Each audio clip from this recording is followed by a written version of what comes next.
Hello. Welcome to the third video of this stuff. Today I'm going to be talking about the Olympus Infinity Twin, the amazing recalled camera of 2006. And its somehow smaller little friend of a camera, the Olympus 35RC. I know they're very different. One is a point and shoot with a biaxial lens group, so it has two focal lengths in it, a telephoto and a wide, and then this is a rangefinder. But the reason why I'm talking about these two is just, I guess, variance and options within the Olympus system. It's just, there's so many options, and I think it's really great, and everybody should know about it, if you want to know about it, because you have both of these options are pretty dang cheap, actually. You have this point and shoot, which we'll get to first, which I got for, I think you can get these online. Some people sell them for like 80, 100. Some people sell them for 25. It really depends on the seller and the site. I think this is a really great camera. It's very substantial. It's kind of like a brick. It has similar design to the Infinity stylus cameras, the MJU1. This is a data back, and it's just pretty amazing. I don't know. You've got one button to select your lens, and it's great. You'd press this little button here, right there. It's the flash button. Turn it on. It's on auto immediately. You can turn it off by pressing it once. You got fill-in option. You got auto again. And yep, it's just really simple. And you have the self-timer. The flash is pretty powerful. It was recalled because the flash maybe was so powerful in this. It would potentially smoke and burn the person's face who was using it. So imagine you're down taking a picture of a lizard chomping on a leaf, lizard chomping, and then your face goes up. Yep, that would be pretty fun. So keep your eye out for these. They're really great. This little bump here, little grip to help slide it open, is kind of rubberized, which is nice, but not like sticky. And yeah, it's a really nice camera. I have a roll of film in here right now. I took like 4 shots in my office, which is out around me, but you can't really see it. I film with my phone, and it's not a new phone, it's an old phone, so you're getting that quality. So everything's pretty soft around the edges. But they turned out great, and I'll post some in this video, probably over here somewhere. Yeah, and yeah, it's just a great camera for what it sells for. I would say pick them up if you see them. There's also the Infinity Twin 10. This is the one, also known as the AF1, not in the US. And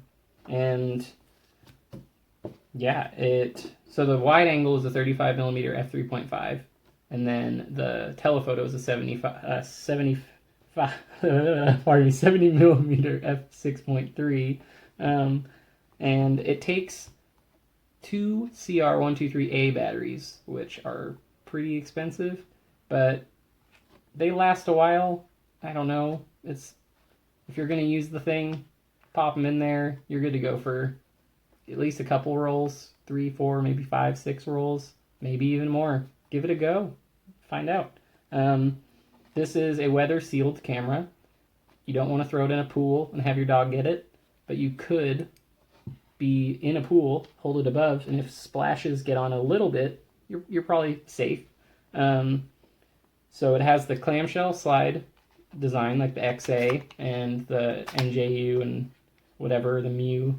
And it has a molded plastic lens, which is one of the first Olympus cameras that had this. So it's not a glass lens. Neither of them are. And that also helped keep out moisture. So it's a pretty substantial little unit in itself. yeah, and it has autofocus, and it has auto exposure, and it has shutter speeds, I believe, from 1/15 of a second to 1/750th of a second. And that's also pretty amazing. So that's about it for this little puppy. I highly recommend it. I recommend any camera almost. So there you have it, the Infinity Twin.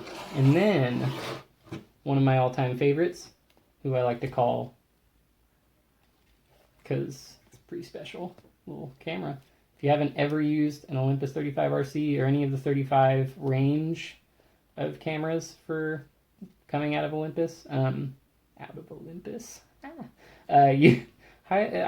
also highly recommend that. Any of them. This one is special to me because it's not an electronic camera. It's not a fully electronic camera. A lot of the other ones, they are, and that works for some people. It's great for some people, and for me, it's just not very. It's not what I need. I don't need it. So, this is super small. As you saw, it's smaller than. I wonder actually. So the lens. Let's see. Yeah, the lens makes this just a little bit bigger than the Twin, but barely. I mean, this lens sticks out of the body maybe an inch. Yeah, and you got your aperture here, which you can click into auto exposure mode, which is pretty awesome. Which that is when you need a battery. And other than that, you don't need a battery. You get fully manual with it. Ba-boom, ba-bow. Tiny short focus throw. Really nice. Kind of like the Canon G3 QL or the QL17 Canonet. Really great camera. Very short focus throw. This does not have a tab though. The tab on the Canon is really nice to have, I think. But this is just a little twister knob. It's great. It's a square, 2 blades in the diaphragm, so it's a square in there. So that is going to give you a nice bokeh, depending on if that's what you're looking for. It takes a 43.5 filter size, which I have 2 filters for this camera. Luckily, from other bodies I've had, I kept the filters because they're a little weird. It's kind of an odd size to find. And yeah, it just has a nice little angled little advance lever.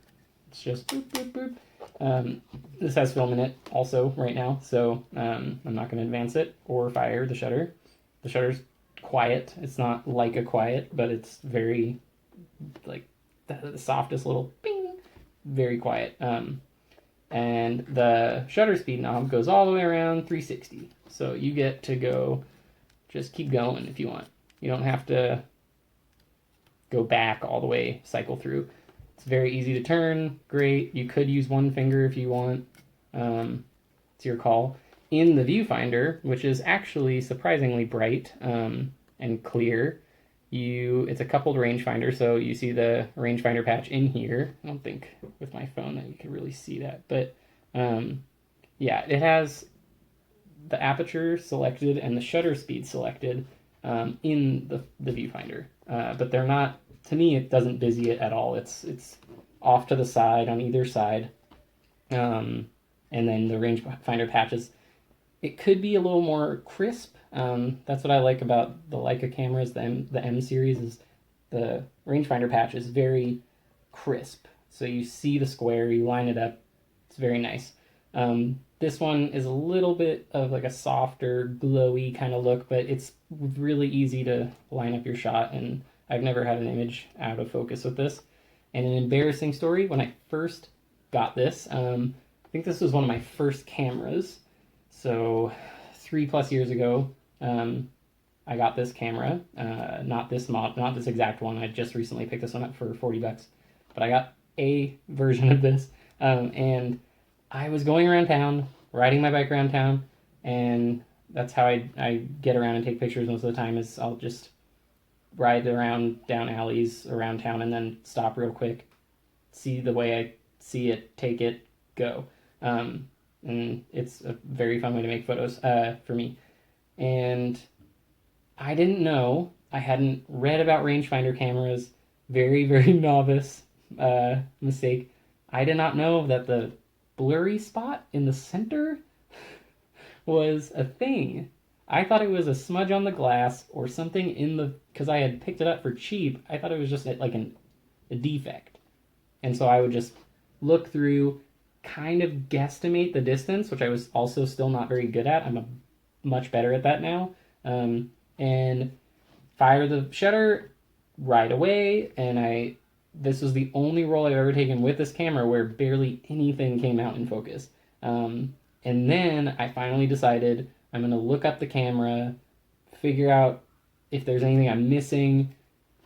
And there absolutely was. It was the most important part, I would say, which is actually having your images in focus if you want them in focus, or at least being able to choose what you want in focus. I was just like willy-nilly, just and terrible. So now I know. Now you know. You probably knew that. You were probably born knowing that. I don't know. But it's really, I've come a long way, and it's helped me. So I really appreciate this camera. I feel like I have a special relationship with these. And yeah, it's got a little flash sync here. It has a hot shoe on top.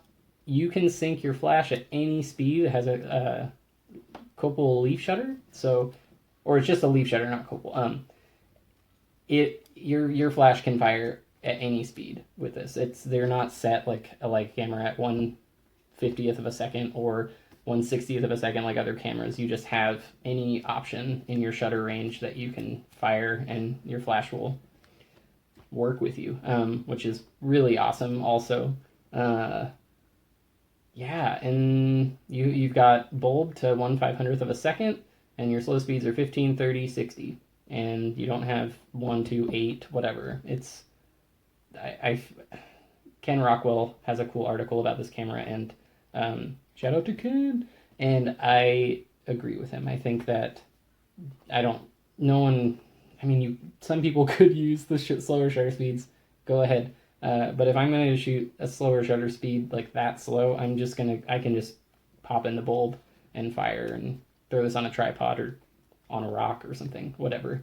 Yeah, this camera is way worth it. The only flaw that I found with this is, and this is something I think people interested in these should check all the time, other than if your rangefinder is accurate. When you're buying shutter speeds, most people just say it sounds accurate. They don't really know, unless they do. But a thing to check for, really, because most of these that I've gotten have these strap lugs here on either side. The left one has gotten loose before. The right one is always loose. The right one is really hard to access. So I've opened up these cameras, opened up the top, cleaned them out.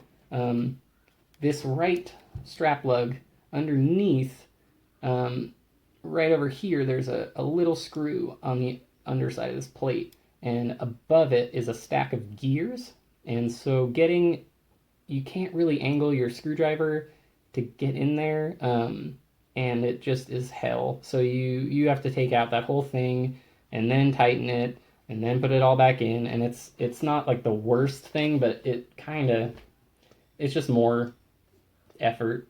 And I just use this little wrist strap anyways. So just put it right in the tripod socket, ready to go. And this one is a lot more accessible on the inside. So once you take the top plate off, there's a screw right in the front here, and there's nothing above it, so you just tighten it. So this one's generally always fine.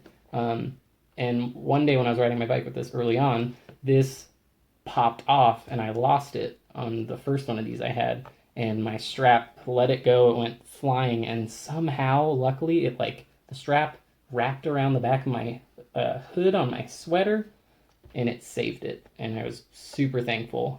You'll see these come dented up all the time, and I'm wondering if it's because these crappy little strap lugs always just are ready to pop out. So something to look out for.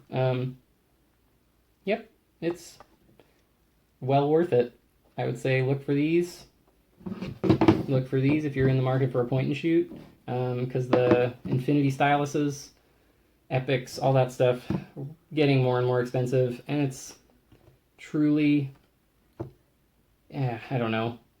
It's like all the same, really. You're shooting a plastic camera. I mean, if you're gonna spend tons of money, you could get a Contax and hope it lasts you a while.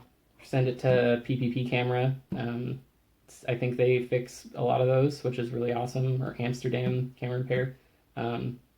Yeah, there's luckily a lot of options and people starting to, and people that have been doing it, but more people starting up fixing old cameras. And I think we should try really hard to keep purchasing these and putting them back into the fold and getting them CLA'd, getting them fixed. Even if people are saying these kinds of cameras aren't worth it, they absolutely are, because no one's making these again. So I really hope that, I don't know, with people being interested, they get interested in these types of cameras and not just the super high-end, and only invest in the super high-end cameras, because those cameras, people are going to keep repairing and wanting to repair and keep going, but we need more cameras like this for the newbies. And yeah, if you're interested in it, newbie cameras, get them, love them, take care of them, and then just lend them to friends, give them to friends, sell them. I don't know, just put them back out there into the market. My friend Lisa is borrowing my other Olympus 35RC, and that's why I picked this one up yesterday. Well, I got it yesterday in the mail. I picked it up like a week ago. But yeah, there's so many cameras. Just look into it, pick and choose. It's well worth it. Keep these babies going. Keep them alive. Okay, well, thanks for stopping by. I will post another video soon, and I'm going to put up some pictures of both of these right now. Have a good day. Bye.